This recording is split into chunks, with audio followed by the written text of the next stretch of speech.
আজকের গল্প বাবুরাম মণ্ডলের লেখা নালিশ। চার ভাই চার শহরে থাকে বলে বউদের মধ্যে বিবাদ কম, বরং নেই বললেই চলে। এর অবশ্য একটা কারণ আছে। চার ভাই অত্যন্ত বদমেজাজি উচ্ছৃঙ্খল। কেউ বউকে পাত্তা দেয় না, বউয়ের কথা শোনে না, ঠিকমতো ভালোবাসতে জানে না। উপরের বিশেষণগুলো সবই চার ভাইয়ের বউদের সম্মিলিত অভিযোগ। বড় বউ অদ্রিজা, দুই ছেলে স্বামী নিয়ে থাকে কল্যাণী, সুখের সংসার। সে প্রায়ই ছোট বউ বনানীকে ফোন করে নিজের পোড়া কপালের কথা বলে। বাড়ির বড় ছেলেগুলো সব বদ, মাথা মোটা, গবেট। এদের নিয়ে সংসার করা আর বিছানা ভর্তি ছাড় পোকার মধ্যে শুয়ে থাকা সমান।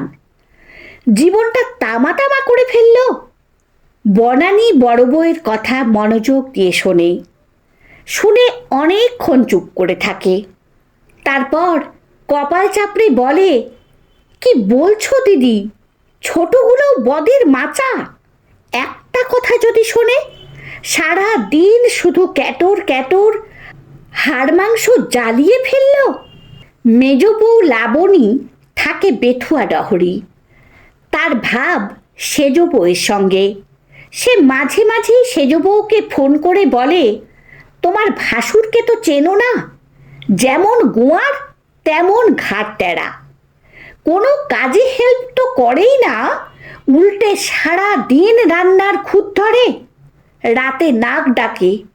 কি করে যে টিকে আছি জানো না। সেজও নয় না, তার অভিযোগ আরও মারাত্মক। তার বরের নাকি ছোকছোকানি দোষ আছে, মেয়েলি স্বভাব। মেয়েদের মতো শিরা ফুলিয়ে বউয়ের সঙ্গে ঝগড়া করে, খেয়ে শুয়ে পড়ে, ঘুমের মধ্যে পা দোলায়। এত বদ, মশারি পর্যন্ত টানায় না।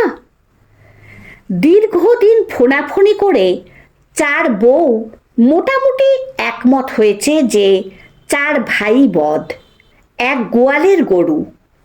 চার বউ দল বেঁধে ঠিক করল চারজন একসঙ্গে শ্বশুরের কাছে নালিশ ঠুকবে। শ্বশুর অত্যন্ত কড়া ধাতের, ছেলেদের নিশ্চিত ঠেঙিয়ে সোজা করে দেবে। তারা বাবাকে জমের মতো ভয় পায়। এই ভেবে তারা বয়ান ঠিক করল। তারপর ঠিক হলো বড় বউ সমস্ত বলবে। যখন বলবে তখন আর তিন বউ উপস্থিত থাকবে। তারা শুধু হ্যাঁ হ্যাঁ করবে। হঠাৎ চার বউয়ের একসঙ্গে নালিশ করার সুযোগও এসে গেল। শ্বশুরের বাবার, অর্থাৎ অতি বৃদ্ধ দাদা শ্বশুরের এবছরই নাকি বিবাহের 60 বছর পূর্ণ হচ্ছে। ধরে বেঁধে তাদের নাতি নাতনিরা নাকি রাজি করিয়েছে বিবাহবার্ষিকী করাতে। বুড়ো বুড়ি কিছুতেই রাজি হচ্ছিল না। অনেক চেষ্টায় রাজি হয়েছে। ফলে ধুমধাম লেগে গেছে বাড়িতে। বিরাট এলাহি আয়োজন শুরু হয়েছে। সমস্ত নাতি পুতি, ছেলে বউ জড়ো হবে এবার। আর তখনই নালিশ ঠোকা হবে। দীর্ঘদিন পর চার বউ একত্র হয়ে আগে একচোট হেসে নিল। ঘণ্টা দুয়েক শলা পরামর্শ করল। শ্বশুর শাশুড়ি যে ছেলেদের মানুষ করতে পারেনি সে ব্যাপারে নিশ্চিতভাবেই একমত হলো। শেষে তারা কাঠগড়ায় তুলল শাশুড়িকে। শাশুড়ি যত নষ্টের গোড়া, যেমন মা তেমন ছেলে হয়েছে সব। বাড়িতে লোকের অন্ত নেই, চারিদিকে সাজো সাজো রব। অনেক আত্মীয় স্বজন এসেছে বাইরে থেকে। মাঘ মাসে শীতে ঘরবাড়িতে চারিদিকে শুধু লেপ কম্বল আর সোয়েটারের ছড়াছড়ি। বাড়ি তো নয়, যেন ফুটপাতের জগা খিচুড়ি দোকান। চার ভাইও বাড়ি ফিরেই তারা নিজেদের বন্ধুদের সঙ্গে গুলতানি মারতে যাওয়া হয়ে গেছে। প্রতিবার বাড়ি ফিরে তারা এমনটাই করে। মেজ বউ লাবণী ব্যাপারটা লক্ষ্য করেছে। সে সকল বউদের উত্তপ্ত করার জন্য বলল, দেখলি কেমন বেয়াদব সব, বাড়ি ফিরেই বেপাত্তা, খেয়েছি কি খাইনি খোঁজ নিল না, যতক্ষণ থাকবে উড়ে উড়ে বেড়াবে। বাকি তিন বউ মেজ বউয়ের কথায় সায় দিয়ে চোখ মুখ উল্টিয়ে আর একবার বংশের দোষ দিয়ে কোমর বেঁধে নালিশ করার জন্য ভয়ঙ্কর প্রস্তুতি নিল। শ্বশুরমশাই কী কারণে যেন পুকুর ঘাটে ছিলেন, সঙ্গে শাশুড়ি। তারা পুকুর ঘাটে এসে দেখল শ্বশুর শাশুড়ি অত্যন্ত উত্তপ্ত বাক্য বিনিময় করছে।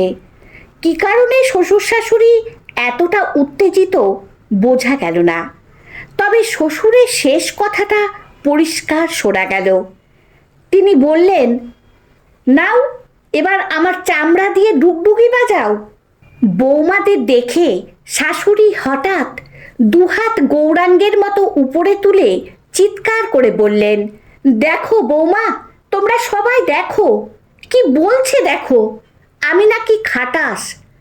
বলেই হাত নামিয়ে কপাল চাপড়িয়ে বললেন, বুড়ো ভাম একটা, জীবনটা আমার ভাজা ভাজা করে ফেললো, কবে আর বুদ্ধি শুদ্ধি হবে, এক পা চিতায় উঠে আছে, এখনো তেজ গেল না। বলেই উচ্চ রবে কেঁদে ফেললেন। বড় বউ দৌড়ে এসে শাশুড়ির কাছে বসে অত্যন্ত আশ্চর্য হয়ে বলল, কি হলো মা, কি হয়েছে? শাশুড়ি বৌমাদের কাছে পেয়ে যেন জোর পেলেন। হম্বিতম্বি করে চোখ মুখ উল্টিয়ে বললেন, তোমাদের শ্বশুরকে তোমরা সঙ্গে করে নিয়ে যাও বাছারা, আর পারছি না, এমন গোয়ার গোবিন্দ জীবনে দেখিনি। বলে আর একবার চোখ মুছলেন। দুঃখে আহত শাশুড়িকে চার বউ মিলে অনেক সান্ত্বনা দিল, শ্বশুরকে মৃদু ভৎসনা করল। শেষে নিজেদের নালিশ শিকেই তুলে হতাশ হয়ে ফের আর এক প্রস্থ আলোচনা করে তারা ঠিক করল বৃদ্ধ দাদা শ্বশুরের কাছে যাবে। আদরের নাতিদের একমাত্র তিনিই যদি সায়স্তা করতে পারেন। চার বউ অতি বৃদ্ধ দাদা শ্বশুরের ঘরে ঢুকে দেখল আরেক কাণ্ড। সেখানে চলছে দক্ষ যজ্ঞ। বিবাহবার্ষিকীতে বৃদ্ধ কিছুতেই রাজি নয়, তার নাকি লজ্জা করছে, কিছুতেই পাঞ্জাবি পরবে না। সে কারণে সে পান ছেঁচার বাট নিয়ে শাশুড়িকে এক ঘাই দেবে বলে রেডি হয়ে আছে। নাত বউদের দেখে বৃদ্ধা হাই হাই করে উঠলেন, চিৎকার করে বললেন, দেখে জালো বউরা, মরা কাঠের তেজ কত।